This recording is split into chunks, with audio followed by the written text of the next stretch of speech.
Assalamualaikum warahmatullahi wabarakatuh.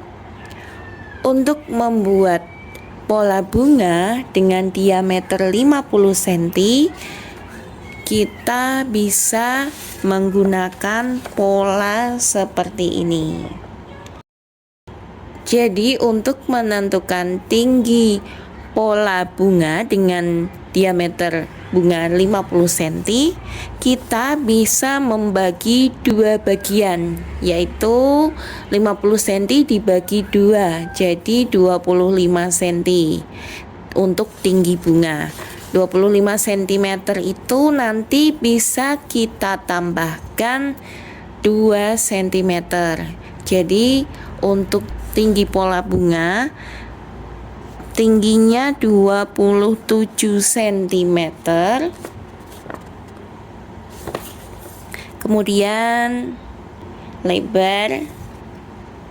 lebarnya bisa kita lihat ya.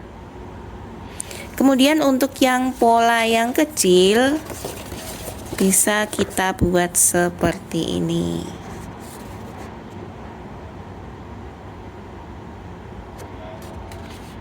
Jika kita mau membuat ukuran bunga, diameter bunga 60 cm, kita bisa membuat tinggi bunga polanya ini menjadi 32 cm atau bisa juga 35 cm.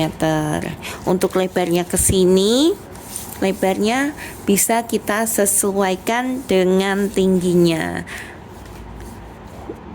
Jika ingin membuat diameter bunga 100 cm, kita tinggal bagi dua. 100 dibagi 2, 50, kita tambahkan sekitar 5 cm, jadi 55 cm, atau bisa kita lebihkan lagi menjadi 56 atau 57. Nah, seperti itu cara menentukan tinggi pola bunga dengan diameter bunga masing-masing. Yang belum paham mungkin bisa ditanyakan.